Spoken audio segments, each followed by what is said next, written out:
It's a Deshakala Patra thing. So Kshatriyas are, it's okay for Kshatriyas to punish, to be firm, to be violent when required, to create in the minds of the people fear of law, fear of God, fear of karma. Kshatriya is obliged, want. So that's why Bhishma laments. He says, it's probably a curse to be born as a Kshatriya when your own family is involved in so many adharmic activities and there's an internecine quarrel and fight going on. I can't walk away from this place like Vidura did. Vidura was a little more Brahminical than Bhishma was. So he walked away. He said, I can't bear to see this sight of these two people trying to kill one another. He walked away. He went away. But Bhishma said, I have to tolerate, I have to bear, I have to be there. Like that. So it's a Varnashrama thing also. We have duties, we have responsibilities according to our ashrama, Varna and ashrama. The Brahmana is not expected to, when required, the Brahmanas also take arms and they defend. There are instances in our history where the Brahmanas take arms. The biggest example is Parashurama. So there is check and balance in Varnashrama society. Kshatriyas are monitored, mentored, controlled by the Brahmanas. The Kshatriyas are what they are. The Vaishyas they have a weakness for I can't say cheating, for being duplicitous and in order to earn money. So the fear of law, fear of punishment is given to them by the Kshatriyas. Everybody has their responsibility. Krishna ordered the Pandavas to punish Ashwatthama. He said, punish him for what he has done. He shouldn't have done that, trying to kill Parikshit. But that's a different matter that Draupadi forgives him. But the point is that Krishna said it's okay. Krishna was the Sutradhara of the whole battle. He is the Sutradhara. So in certain situations it's okay to fight, it's okay to be violent, it's okay to be strong, it's okay to defend dharma to the devotees. The Lord comes, incarnates and kills demons. Lord Rama wiped out that entire 14,000 army of Paradushan in the forest. Wiped out. So we have to choose carefully. You can't be compassionate, kind, in the wrong place, in the wrong time, in the wrong situation. Anybody else? Any comments? Very nicely said. The teacher punishes at times. Can we say the teacher is wrong and she should be non-violent? And she said, no, the teacher punishes sometimes. In my days, we used to get a whiplash. Nowadays, they don't let you do that. Today, my colleague was saying that he sends his daughter to a school from daycare. He says effectively, his wife's office subsidizes it, but without the subsidy, the school is getting 1,000 to 1,200 rupees per day that the child is there. So every so often he gets a call from that school saying, you please come, and then they give him a lot of gyan, you should not do this to your child, you should not do that to the child. And one day he said, I told them what they should do. They told him that your child is not studying, you should do this. So he said, I give you money, 1,000 rupees per day. It means that you have to take care of the child. And so I told him, see, this is totally against our Vedic culture where we don't question the teacher. He said, they are not teachers. They are people who are just making money, so I don't give them respect. So society has come like that. So it's kind of unbalanced now with all this wokism and other things. You can't touch, you can't spank the kid. I don't know where we are going. Nowadays we used to get spanked nicely. Isn't this more about internal, as Prabhu said, we have to play different role when, in different situation, we may have to act in a certain way. But it is more about after acting. I remember once Ramkund Prabhu was saying that we may have to act cold or in certain way in the office for getting some work done. But it is more about the drama that we act, that when we come back we don't connect with the same. Whatever we are in acting, we are not connected to the same person. So even if we behave in a certain way, after doing that, when we sit down, it shouldn't be that we feel good for behaving so. If we feel that that was needed, then we come back, isn't that also? Prabhu, I have a doubt. She's quoting me, so you have to Shall I correct me. complete answering this? She's quoting me, so you have to correct me.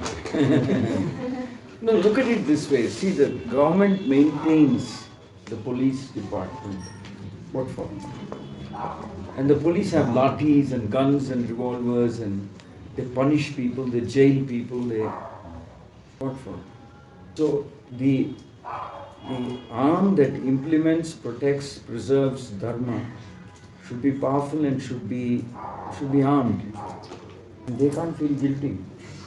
Of course, traffic offense, they just slap a fine on you, or give you a ticket and then you pay a fine. But other type of offenses, catch you, they punish you. They, like that. So every wing of the society has its responsibilities and has to be given the kind of power it needs, power, authority it needs to discharge that responsibility. The Brahmanas also have a responsibility, but Brahmanas don't resort always to physical power. They have mental, intellectual power. They curse people. I mean, that's more damaging than hitting somebody. They can recover. But imagine cursing someone. Tringi cursed Parikshit Maharaj. See what happened to him. He had to die that death in 7 days' time. So everybody who has a responsibility to implement dharma within his house, within his family, within the society, is given that kind of a power. It's not wrong on the China front if there's a battle and the soldiers kill hundreds and thousands of Chinese. They're honored, they're worshipped, they're given awards, they're killed. But you can't do the same thing elsewhere. Prabhupada says you can't do that elsewhere some other time. So, responsibility without authority to implement is meaningless. Doesn't work. Can you repeat, Prabhu? Responsibility without the authority to implement or punish the miscreants or those who not follow is meaningless. It doesn't work. So, both of these things go hand in hand. You can't give them responsibility and not give them power. So what can you do? You can't do anything. Yamaraj is given the permission to punish. What is it called? He can actually torture. He can actually what? Different types of hell is described. So he can punish. He can really make you regret what you have done. So he has the power, he has the authority. Otherwise, how is dharma established in the society? But when either of these divisions of society become corrupted, then it's risky. The Kshatriyas or the Brahmanas or the Kshatriyas or the military or the police becomes corrupted, then it's bad. You had a question. We are these days not following strictly what Vaishya food, what is always mixed. So what we will take to be our Varnashrama Dharma? That's a good question. I wanted to ask the same thing. I'm still trying to figure out why Varna. I used to be a Shudra not so long back. Maybe I'm a Chandala now. I discovered, Prabhu. You discovered? No, that I am. I discovered about myself. Somebody who knows his real identity is a Brahmana. No, I discovered I am a Shudra, that's what. No Shudra will accept that he has Shudrical tendencies. They'll fight, they'll resist. They don't like being categorized like that. Okay, so this is called Varna Shankara in one way, or when all Varnas get mixed up. This is why Prabhupada said we have to create a society of Brahmanas to re-establish Dharma, re-establish proper society organized as Brahmana, Kshatriya, Vaishya, Shudras, etc. But these are anathema now, in the sense that you can't use these words also. I don't use the word Shudra anymore in my classes. I always say working class. The Brahminical class, the Kshatriya class, the Vaishya class, and the working class. It's an offense under the Scheduled Caste and Tribe Act to use the word Shudra. You can get hauled up in court for using the word Shudra. They can't be called. Which words she used? Urmila Mataji's seminars, which words she used? Artists. Use the word artist for. Yeah, that's okay. That's also okay. And But you can say the working class. Ah. Euphemism for whatever. Shudra. So it's all mixed up now. But the only solution is Krishna consciousness. Because in Krishna consciousness, there's dignity. Whatever dignity they deserve is given to every class, every varna. I don't know where the idea of untouchability came in, but Daivi Varnashrama system, I don't think it subscribes so much to that Manu Samhitas, prescriptions, etc. about untouchability. May not. At least we don't see examples of that in Caitanya Caritamrita, or that there was such clear demarcation between different classes. And the Shudras were Shudras and the outcasts, etc. We don't see that. We see the opposite.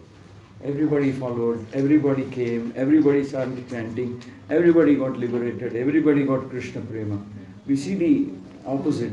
To use a modern word, this is a very inclusive religion.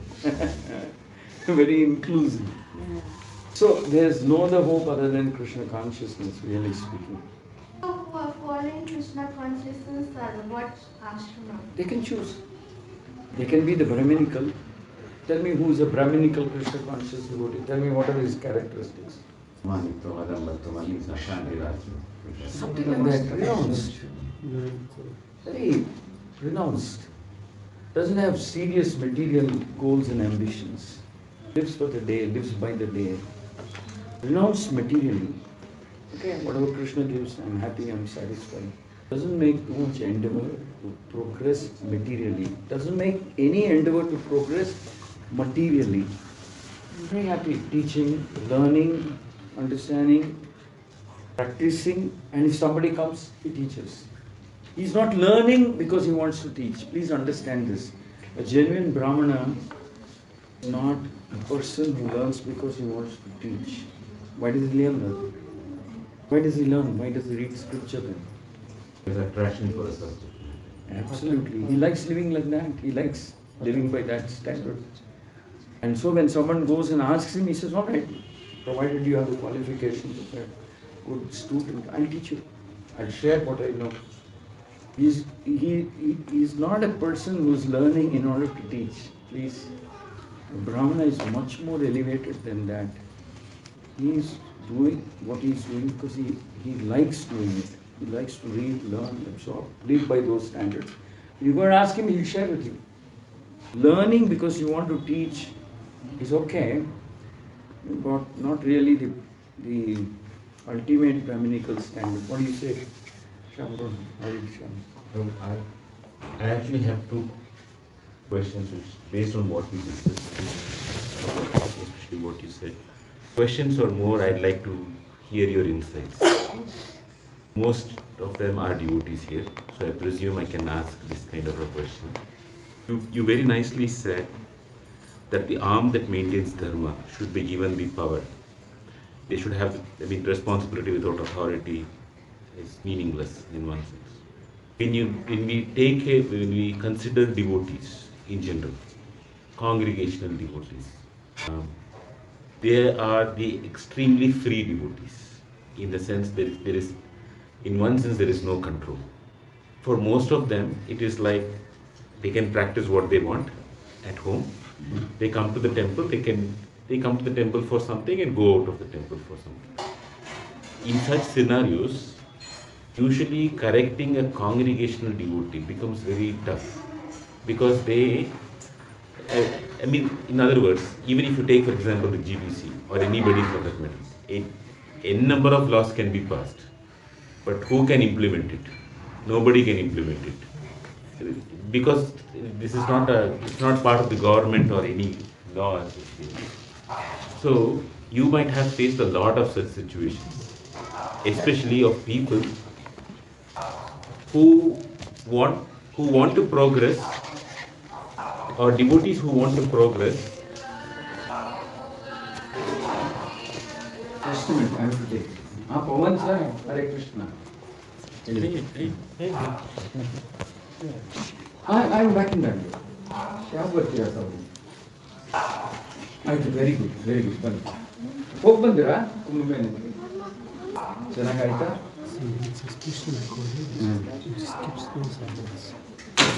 ನಾನು ಮಾಡ್ದ class ಕೊಡ್ತಾ ಇದ್ದೀನಿ, ನಾನೇ ಮಾಡ್ತೀನಿ.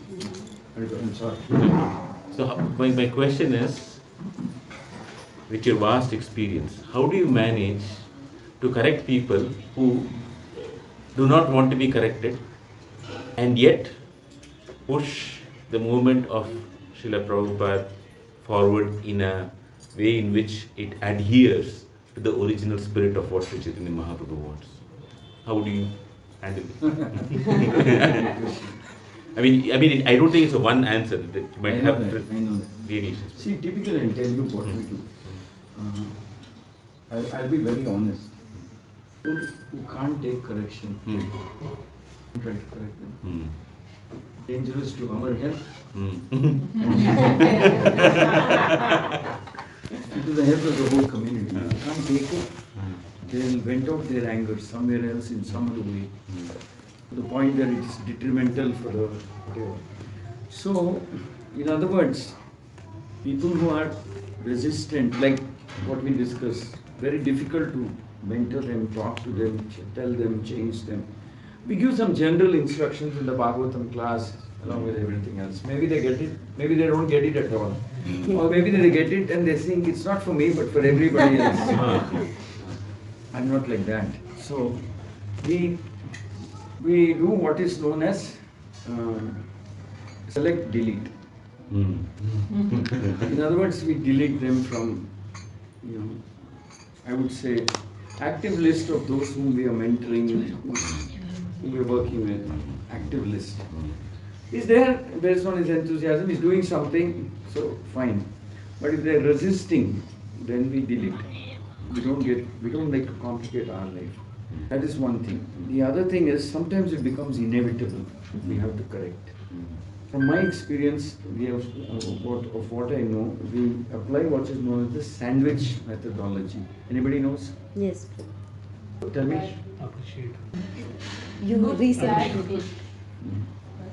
Good, no bad. Good, scope for improvement. Scope for improvement and again good sandwich. again. We always say scope for improvement. We don't say bad. Now we do that. And also I have discovered from experience, after burning my finger many times, that when you handle tricky people, never do it alone. Never do it alone. Always have somebody who's your peer level devotee, who can speak firmly, fearlessly, in spite of your presence. I have also understood out of experience that when you are prejudiced against somebody or biased against somebody, when you have already made up your mind that this guy is good, this guy is bad, this guy is not so good, this guy is good, never deal with such people alone. Never deal with such people? Alone. Because your bias will come through and you'll be unfair. Would be terribly unfair to the person to the point that he may feel very intimidated or something. And I always try and remember multiple number of times when I'm in situations like this. Different instances when I saw Guru Maharaj handling complex people, difficult people difficult to deal with. I always go through that whole sequence of events, how Guru Maharaj handled them, paste it on my mind and hope and pray that I'll remember that when I'm dealing with these people. I've seen Guru Maharaj deal with many tricky situations, very complex challenges and problems. Just one time he had to bring me and Narahari together. Those days we were like, I'm the red flag, he's the bull.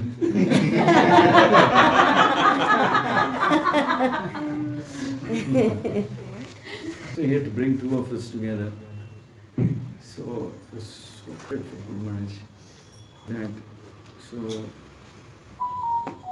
But I'll tell you, ultimately it is this. If you have a genuine desire to help, assist, somehow Krishna will maneuver things in your behalf, on your behalf, in your favor.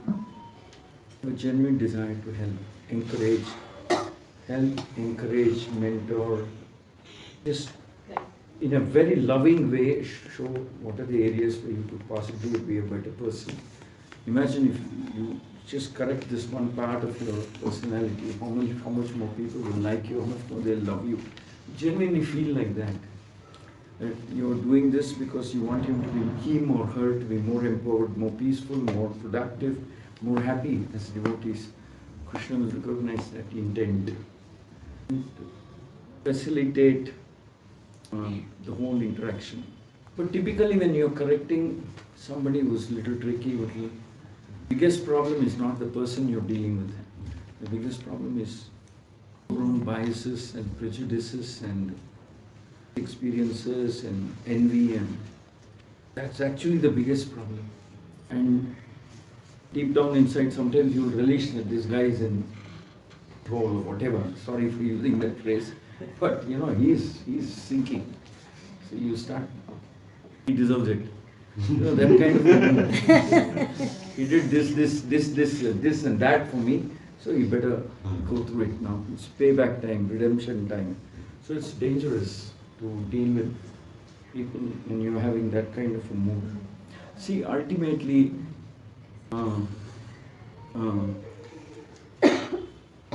if the person you're talking to can recognize you as his well-wisher, you can get up, you can pull off the biggest thing, you can pull off a really complex transformation in that person. If he recognizes me, he's comfortable, say, he's my well-wisher. Stood by me, he has helped me, he's my well-wisher. What he's telling is for my good. Then they'll confide in you, they'll disclose, they'll share with you, they'll share their hurt, pain, everything. They'll be truthful, they'll be more truthful with you. So actually I felt very envious at that time, which is why I did that to him, which is why I said that to him. They'll be more truthful. If he sees you as a well-wisher, who won't shame him, who won't ridicule him, who won't misuse the information, and who wants to heal you and help you. Heal and help. I don't know if I answered it. Thank you. More than answer. Thanks. Something. Can you do at the end if you don't mind? Just for today. It's very rare I can get to this time. Do you have a class at 8 o'clock? No, right? Nobody's called me. 100 years. Sneha, login అవుతానమ్మా 4-5 minutes. 3-4 minutes. 4-5 minutes. Yes. One of the lines, it's related to Caitanya Mataji's question, and it is also related to what we read here. Srila Prabhupada, in this very same translation that you quoted, he has said that, in other words, everyone should engage in preaching, following in the footsteps of Sri Chaitanya Mahaprabhu. In our society, we find that not everybody, everybody wants to preach, but they're not comfortable to preach. And sometimes people feel, am I not good enough? I can't speak well. So, what in your experience and from your insights, what does preaching entail? How can people of different mindsets preach, and what does it mean to actually preach? So, in the spirit, what Srila Prabhupada is wanting. Preaching is the most misunderstood word. I mean, I can only share my understanding. See, ultimately preaching, we preach to people by being a good example also. It's not that we necessarily have to sit somewhere up a little above everybody, and that's sharing knowledge. I wouldn't say that is preaching. Not necessarily preaching. Could be preaching, but generally it's sharing knowledge, sharing some insights. Ultimately, so what is preaching? So preaching, we say somebody is preaching only when he cares. The person he is talking to, he cares. When he feels, he cares. When he likes the person he is talking to. When he wants to, benefit the person he is talking to. When he wants to share what he has learned. Not necessarily teach in a condescending way or I know more than you, and not in that mood. I feel a preacher is one who is a friend, a well-wishing friend of those whom he is interacting with. Actually, there are more people who have become devotees around the world through one-to-one interaction and not so much by classes. Please come and sit. Please, There are many people who have become devotees by one-to-one interaction than by classes. And by classes, classes in a subtle way, yes, they build pressure. I mean, they build faith. They increase faith. They give you camaradereship with others. You see others also listening, and so you get a little more inspired. You get faith. You get to know. You understand that there's a whole deep philosophy behind this whole Krishna consciousness thing. But ultimately, for you to make those important decisions at critical points of time, you need to know somebody. You need someone to handhold you. You need to know somebody who will take you forward, who will give you the courage, who will tell you you're on the right track, come along. I've already been there, done that, and see where I am today. So for me, preaching means somebody who's capable of being a friend. I go to Tirupati, I bring prasad and call that person and say, I was in Tirupati, I want to give you something. I brought something for you. Someone gave me some prasadam from Vrindavan, come, I've saved it for you. Somebody who shows love, care, concern for another person. This is for you. I brought this for you. I thought of you when I was there, and so I picked this up because I know you like it. He's a preacher. Otherwise, we tend to get into this traditional format where we think preaching means giving good classes. I mean, that's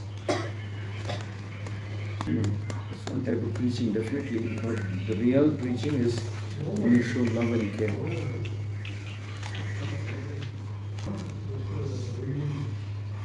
When you feel for them, when you call them, when you appreciate them, when they take some baby steps, when you're there with them when they have some disaster, pain in their life, when you're there with them when they slip and fall, you hold their hands, extend help, extend love, you don't judge them because they had to fall down. You say, this is war against mine, somebody can get hurt. To me, that is preaching. Mahaprabhu cared for everybody who came from Bengal. He knew what he liked, what each one of them liked. He made arrangements for their stay personally. He knew each one's preference. Reciprocated. Malini Mataji brought, not Malini, Damayanti, one bag full of sweets. He took it, he hid it. He would take a little bit every day. And he said, this nectar is what's sustaining me. This is what is sustaining me. I was waiting for you to come. And when Lord Chaitanya speaks, it's not sentimental. He genuinely feels like that. He's overwhelmed by the love his devotees show to him. That's real preaching. Mahaprabhu didn't give a class. He just reciprocated so lovingly. Their heart melted. That was real preaching. I don't know if you want to add something. Anybody wants to add something? I think. I like the way you said to me. What did I say? I didn't say anything much. Real nectar. Real like that. It was very good. Comparative.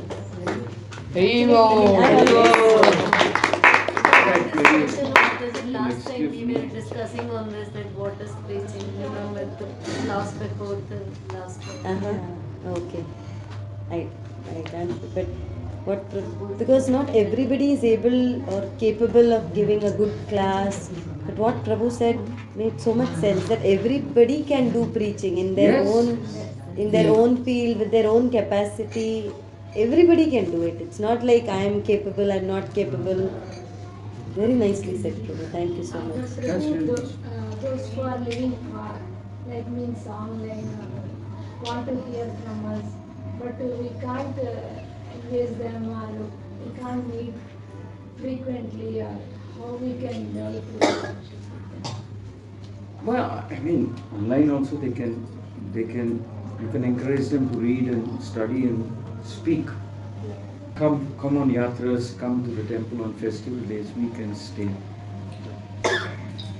We'll figure out some smart way of getting them involved, engaging with them. Some smart way. Courier them some prashadam, some gift, something. Clearly. Preaching means caring. Preaching means I want to see that smile on your face. Preaching means I want you also to come under the shelter of this parampara. And I'll celebrate that day when you actually come to that level. And celebrate. Okay. Thank you so much. Can you take prasadam? Can it be back really late? I'm already late by 16 minutes. Would you like to give the class inside here too? In the room and give the class? That would be nice, no? If I can sit inside. Yes. It'll take me 10 minutes to go. Is it possible? Is it possible? అవుతుందా పర్వాలేదా You just take this chair from there. I'll lift it.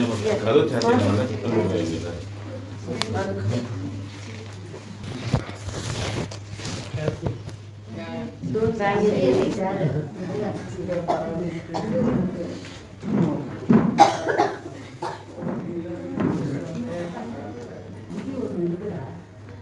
Anyways, that was brought from the bedroom only. You can leave it there. There's already one there.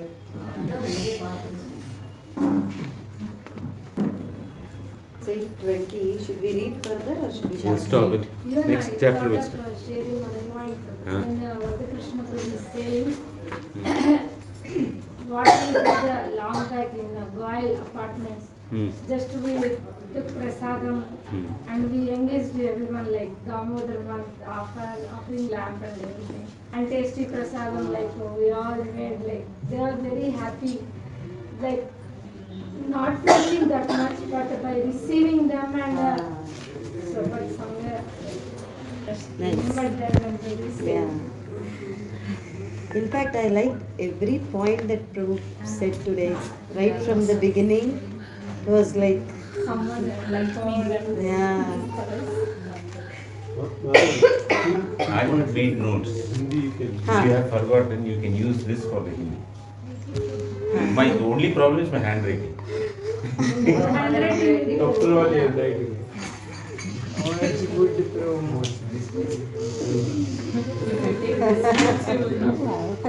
Looking into the question. That's why they are called doctors.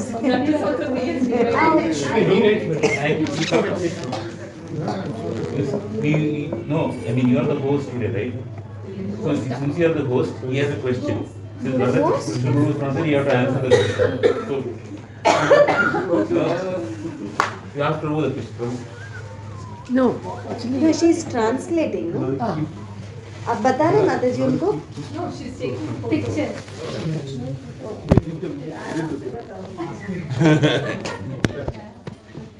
Hare Krishna. English complicated लिखा है. Sorry ma'am, मेरा handwriting ऐसा क्या करें? नहीं, English complicated है बोल. Oxford English.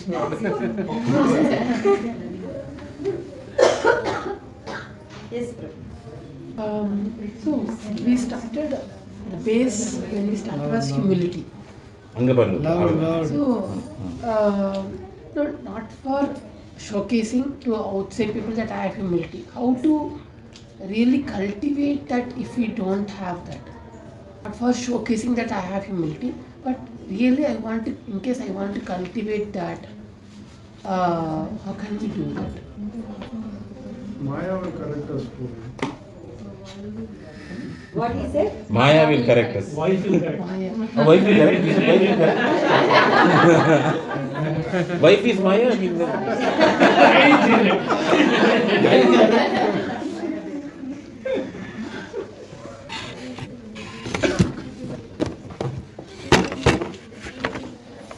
anybody else? We should ask the Mataji. Huh? Prasanna Mataji, how to cultivate humility is the question. If you don't have humility, how to cultivate is his question. I have not that. No, that's okay. You might have thought about it. He wants I to. always keep thinking at the beginning of my day that I should start my day like this. I should be very humble today. I should not shout at my kids, but it happens. But yeah, actually, out of that point, Prabhu, I would really, when Prabhuji was talking about preaching, like we had a discussion before last week that what is preaching, and Rashid Mataji also was telling the way you the activities that you do, right, and being an example that what Prabhu was saying.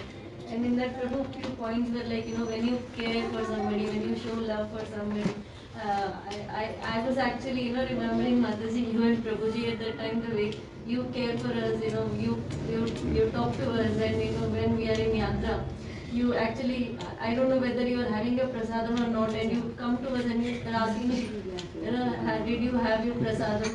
That actually, I was actually able to, it was in sync, Mataji, the way Prabhu was telling. No, that is to actually ask a question to you. Was the prasadam good? What was good? What was bad? And then choose the right thing. That's all. And for your question, Prabhu, I'm not that kind of. I don't know the proper example. No, it's very simple. To answer that question, you think of your husband in your mind, and then think what should happen.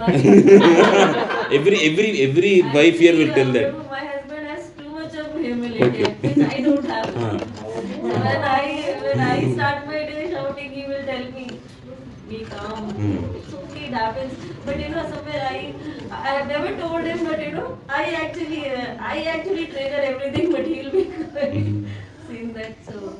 So what Mataji is saying is, when your wife triggers you, if you keep quiet, you will develop humility. That's it. All husbands are having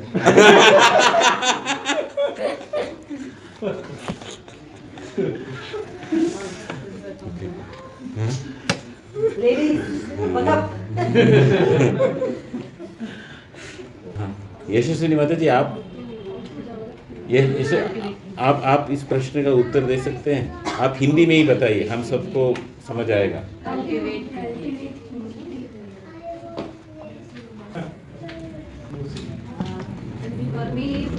Hindi में. अगर कुछ गलत हो रहा है, उसको correct करने का साहस दिखाना. और माई सेल्फ ऑल्सो, मेरे बेटे के लिए या हस्बैंड के लिए या किसी के लिए उसको करेक्ट करने का साहस दिखाना. आपको साहस क्यों चाहिए माताजी? What does it mean? आप अपने मुंह, without opening your mouth itself, everything happens. करते आ गया. Good. Anybody else? मुझे last class you mentioned that. No, we'll finish this. This question. एक मिनट. वही बोल रहे हैं. वही बोल रहे हैं? ठीक है. I thought another question. Yes, bro. बताइए. Last class you mentioned that if you are. थोड़ी हिंदी में बोलिए. हाँ, हम अभी if हम गुरु की बात को as it is follow करें, तो that is the greatest humility. गुरु जो बोले वो किया है, हमने कंप्लीट किया, गुरु के पास गया, ये हमने कंप्लीट कर दिया, नेक्स्ट क्या है. तो ये है ग्रेटेस्ट ह्यूमिलिटी लास्ट क्लास में.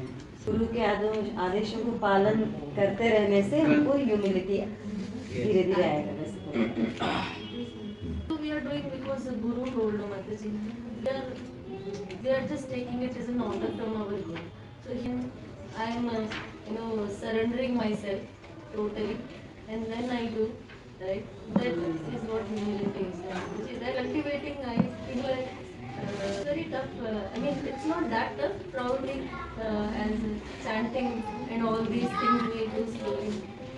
I feel humility can come by introspection. Every day after the end of the day, we pause, we just think or go through what happened, how did I speak, was I right? Introspecting within the consciousness that we had while talking to a person. And then if we have done something wrong according to our whatever, so then we can be accountable slowly. That's because being accountable is not easy.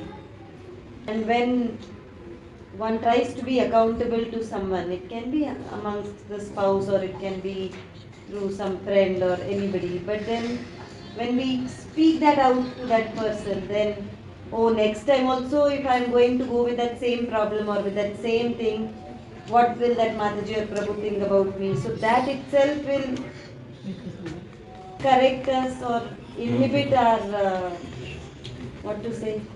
I'm falling short of Pride. words. It decreases our pride and engenders humility. Yes, correct. One. Thank you, Prabhu. Vivek, Prabhu. Can you tell? Answer.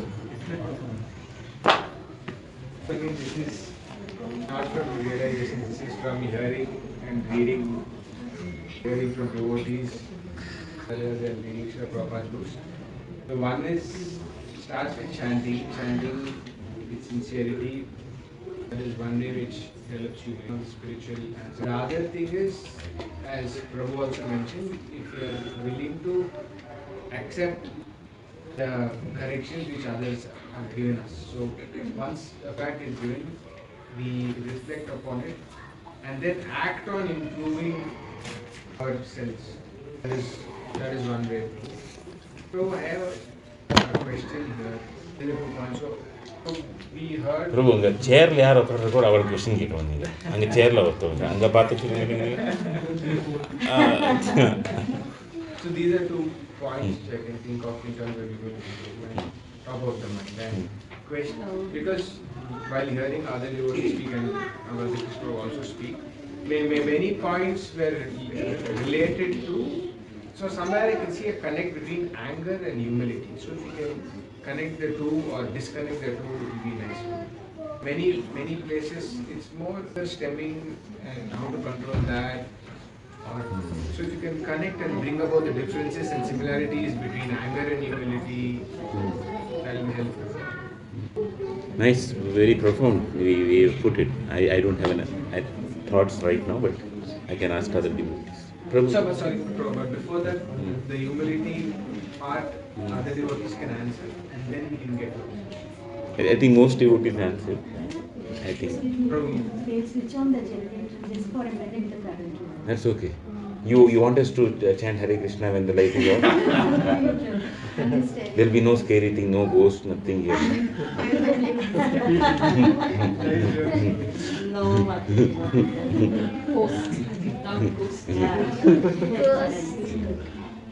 So you can start with the humility answer. Okay. You're making me humble by ஒண்ணும் தெரியாம பேசுறதுக்கு என்ன பிரபு? We are not qualified, Prabhu. You are the most qualified. No. You have some thoughts? Very true. Few thoughts, Prabhu. Thank you. First of all, I should ask myself this question: why do I need humility at very first place? क्यों चाहिए? Yes, good man. So we see that few things are beyond our control, that's we need humility. So like, okay. Statue of Liberty. So one thing, so when so just by coming back to the point, why I need a humility. That is one question if I ask. So when I struggle for chanting, when I chant Hare Krishna Maha Mantra, I face that I'm just not able to focus most of the time. Mind is wandering. Then I feel that okay, somewhere there is some connection that some humility is required. So when there is genuine humility, not during chanting, even during the course of the time, when we are dealing with the people. So if I'm in the humble state of my mind, this will help me in chanting. So when that thought comes that okay, this is why that's why I need humility, and it will help in my core, deep, sincere chanting. Then I will try for humility. That's the first thing. And how to become humble, I think Shampun Prabhu last time very elaborately he shared that let's take something, some project, some challenge which is actually beyond our capacity, and we try to do that. And when we say that okay, it is actually we are not able to do this, then I'll pray to the Lord. It's actually beyond my capacity. Please give me some strength. Then we get some strength. Then we do. I'm talking to 10 people. एक भी बंदा chanting नहीं कर रहा है, क्या फायदा? लगता है कुछ गड़बड़ है मेरे अंदर, मुझे और वर्क करना है. फिर एक आध बंदा करेगा something. You got the idea. That's my point. And I'm still thinking for your question, Prabhu, between anger. I'm still thinking about your question about anger. I mean, somebody has anger, and I think what you are trying to say is those who are angry about something, they cannot be humble at that point in time. Is that what you're trying to say? Is there a connection between the two? How are they related? Or are they not related? If someone is angry, he cannot be humble. What? No, it's a question. It's an open question. What is the question? Sir, it's how do we connect each other? Anger and humble. Anger and human. I mean, anger is related to when something is not fulfilled, then a person becomes angry. It may be connected to humility, it may not. It's not necessarily connected. For example, Srila Prabhupada was angry that his disciples did something. In a sense, multiple times they did something, he was angry with them. That doesn't, in one sense, it's not a reflection of his humility or lack thereof. It's different.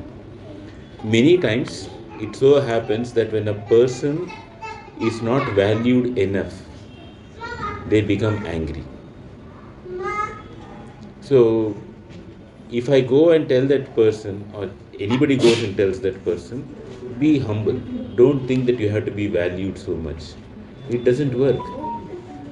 Because they have a need which is not satisfied. Does it mean that everybody should always be valued by others and only then they can become humble? No. So it's not this end, it's not that end.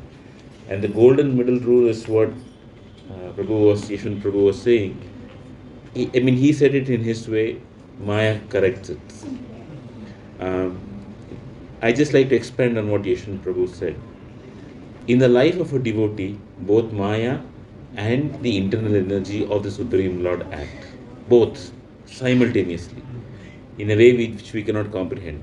Maya acts in a way to respond to our past karmic activities and our current inner chitta, consciousness, intentions.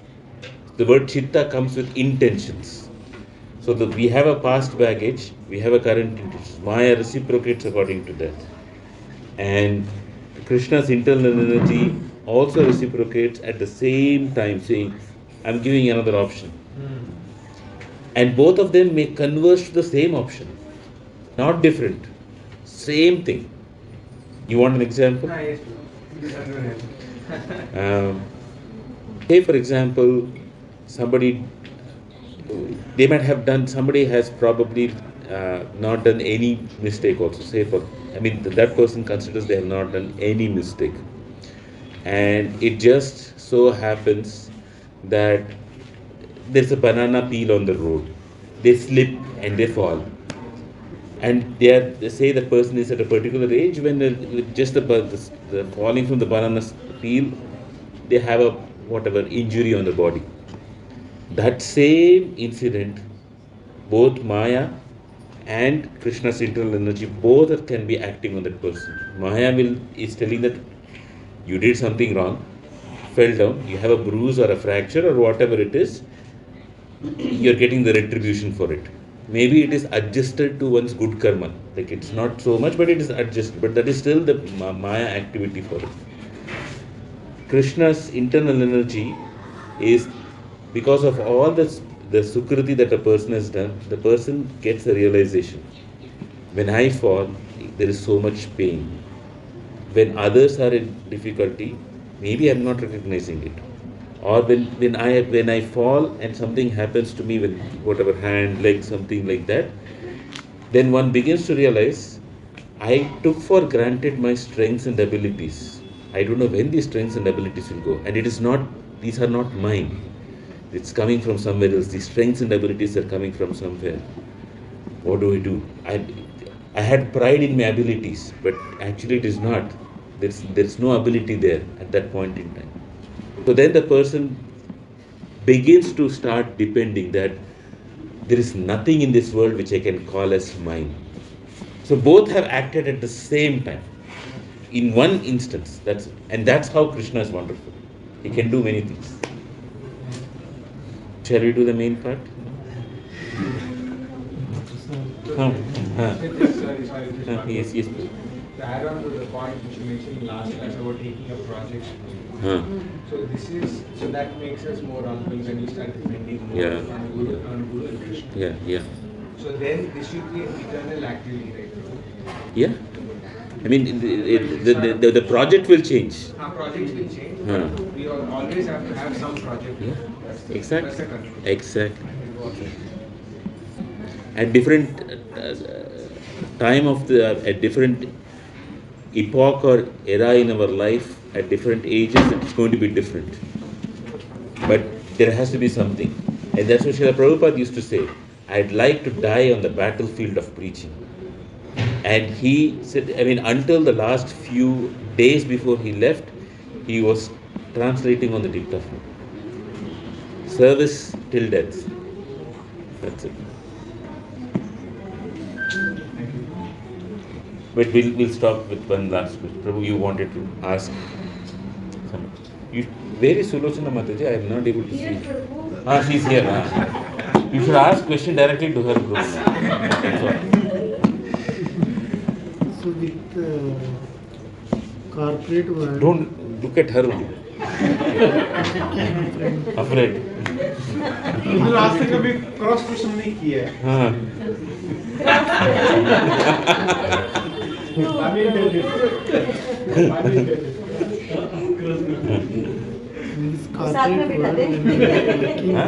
Loud. The Matajis have to hear. In this corporate world, everyone working in IT companies. So there are so many politics used to happen within the team members. How do we handle with this humility? Hindi में question. माता जी हिंदी में प्रभु question कह रहे हैं कि हम घर में रहते हैं, मियाँ बीवी रहते हैं, आपस में किसी न किसी बात को लेकर झगड़ा होता रहता है.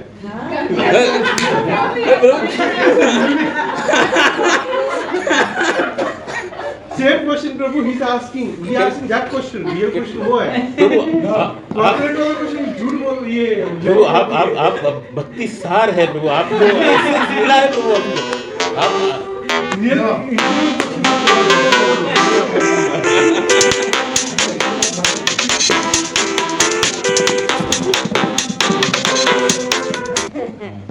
सुना नहीं ना क्वेश्चन, ओरिजिनल क्वेश्चन कौन सा है बता दिया।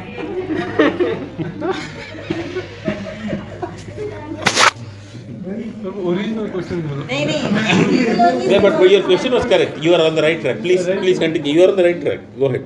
तो पति पति के बीच में ऐसा झगड़ा होता रहता है किसी किसी बात को लेके, और सोचते रहते हैं कि आज उसने मुझे ऐसा बोला, मैं अगली बार ऐसा जवाब दूंगी या ऐसा जवाब दूंगी। ऐसे केस में ऐसा कोई इंसान घर में हो तो उसके साथ विनम्र कैसे रहता है?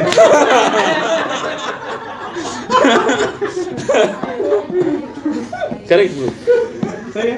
ब्रो, आपने जो प्रश्न बोला है उसका उत्तर भी आप ही दे सकते हैं।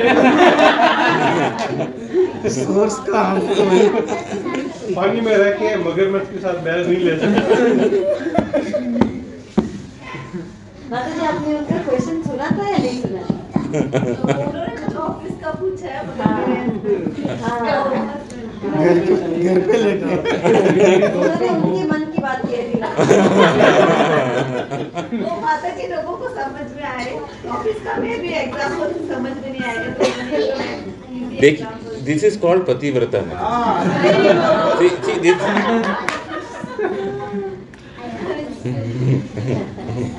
Sulochana Mataji, you should learn from Yashaswini Mataji like this only. ये सब पार्टी नहीं हो रहा है प्रभु, ये जरूर पे नहीं है। This is last Janma, what can we do? No, what I meant is when he asked this question, you should give the reply. If you want to see example of not humility, you should say the example of humility is here, not here.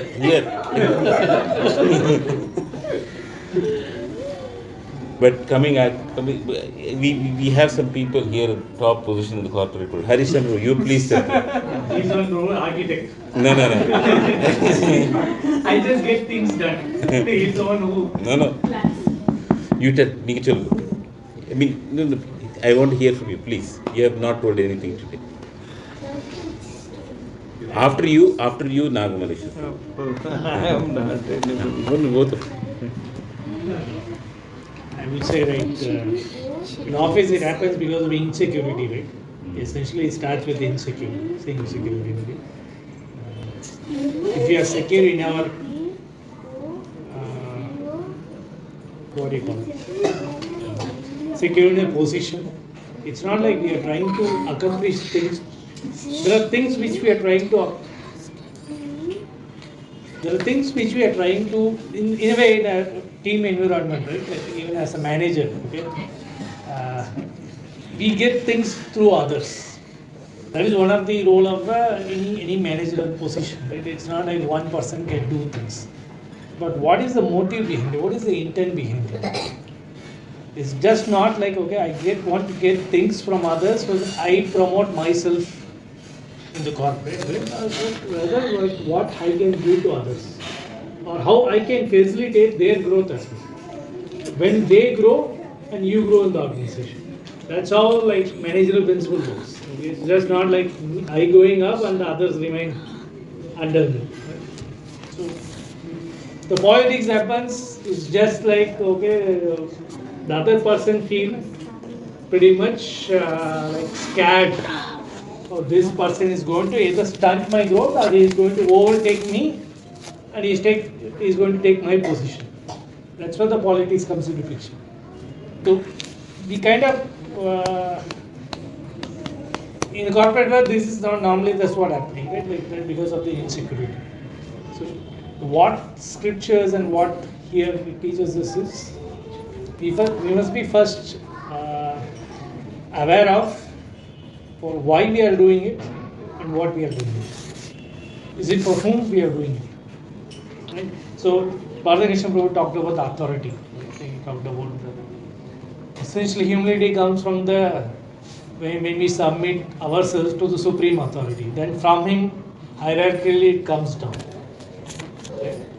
So that's how humility works. It comes top down.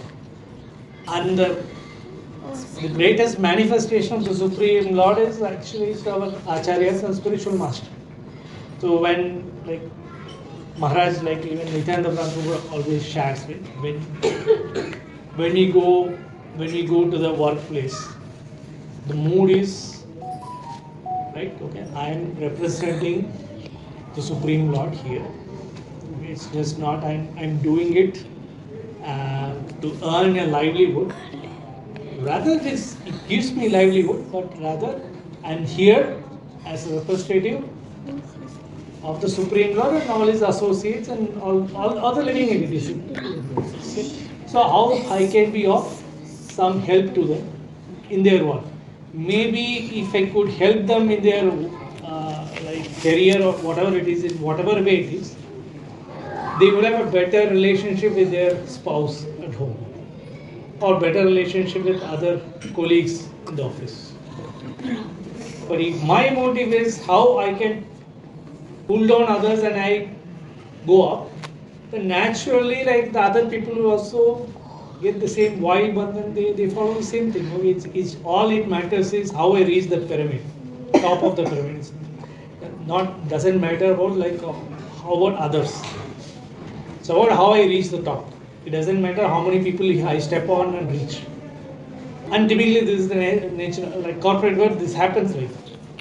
Today also, yesterday, like Elon Musk. When like Trump announced this $500 billion AI funding, he had a problem with other person in the team, Sam Altman, who is the founder of AI, like the ChatGPT at least, right? So what if he feels like very threatened? So he doesn't like it. So that's what is happening. But what the scriptures and teaches us is we submit ourselves to the higher authority, and the highest authority is the Supreme Lord. I don't know whether I answered your question or not. One point to add here too, that in office there is a politics, and many people play different games. They try to take your work credit, they will take all the games they do. Sometimes if you have team and they have also a team, and so they will involve in the politics of their team member also versus your team member. Those things game happen. So one way is that okay, let me also play like them. Okay. The other thing is that daily I am hearing some nice things in the morning class. I read Bhagavatam. I see the devotees. There are many principles which I hear. I would like to follow the devotional principles. But if I try to follow those principles, these people will exploit me. If I become truthful, I become genuine, these people will come and try to exploit me. Maybe they would like to put me down, or they will put themselves, I will lose the battle or something will happen. Maybe I will be very much, I may not get promotion, everything. But let me still stick to those principles which I heard in the morning or whatever is there. And it might create a fear in the situation, in the internal. I will lose everything. But then my real shelter is Krishna. If we orient ourselves like that, let me lose or whatever, let Krishna decide what I have to do, I will follow what Krishna has to say. Then some element of humility we can expect.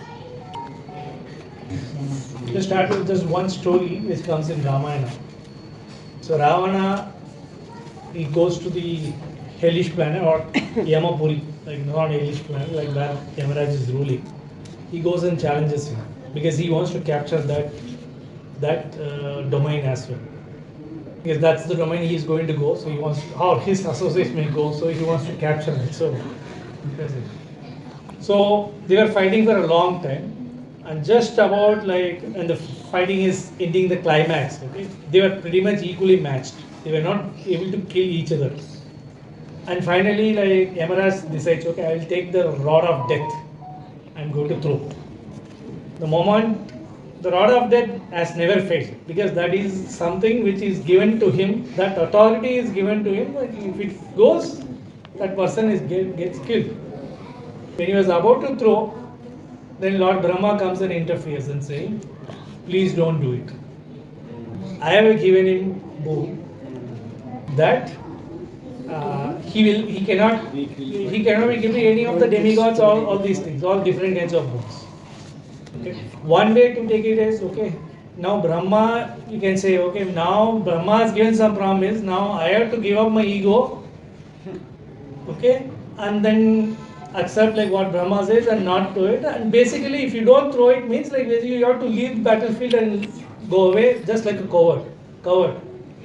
So now that like we think, okay, if I follow authority, it means like even I am right, I have a capability to defend myself, but still I kind of like giving up the capability. I have to give up the capability, right?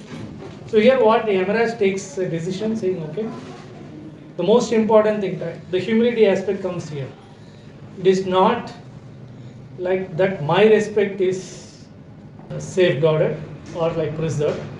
Rather, I want to please who is my superior, which is Lord Brahma. And since Lord Brahma is also engaged in serving the Supreme Lord, so it means I am pleasing the Supreme Lord. So even it means people may take it I am a coward. I'm just Ravana will smile. He'll make fun of Yamaraj. Yet he accepts. Okay, here my respect is not important. Rather, Brahma's words should come true. So he leaves it and leaves the battlefield and goes. Some wonderful examples of great personalities. That's why he is a Mahajana.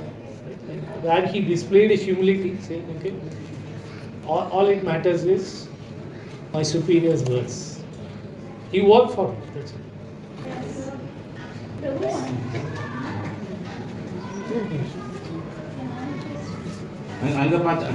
No, I'm done. It's over to all. I don't know. I don't know anything, but just. Can you be a bit loud? Yeah, I don't know so much because they all are like stalwarts and I drink, right? But one of the things which Balakrishna Prabhu told today, I felt that having politics sometimes, like, knowing what we need and what is our role and what we have to give, as an individual, as a team, and overall in the organization, when we have that clarity, we can present to them. We don't have to wait for people around to like. There might be 10 people in a competition for us, but for us, we are doing it for the Lord. So it really doesn't matter what others are doing. So we know whom to reach. Like, we know the hierarchy. We have every way that in a quarterly basis or monthly basis, we can come up with our own ideas to show that what we are doing, what are our level of improvements. So when we have those things practically, available, then when the actual situation comes, then we have, like, as you said, politics is space. Prabhu class Yeah, he started.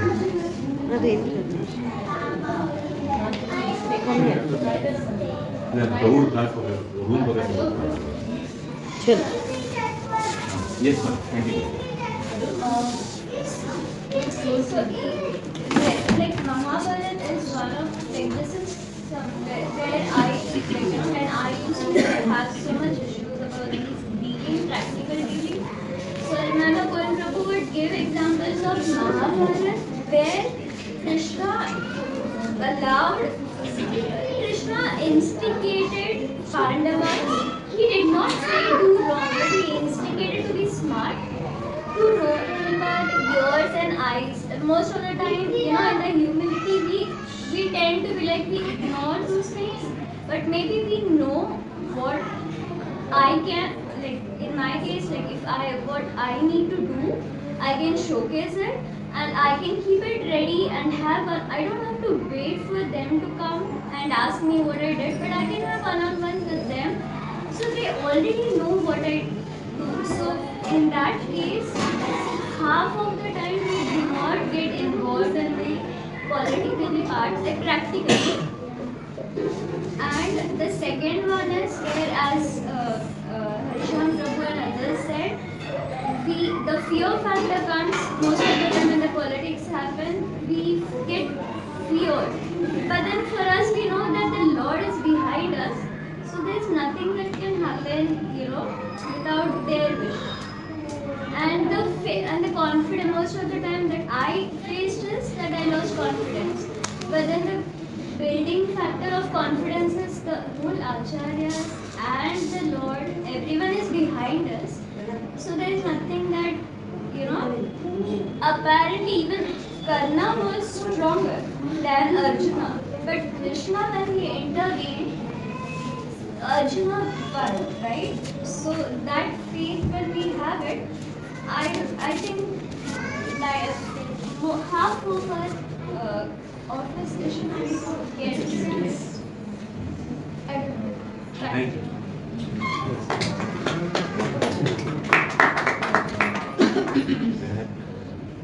Thank you. Vivu? Mahaprasade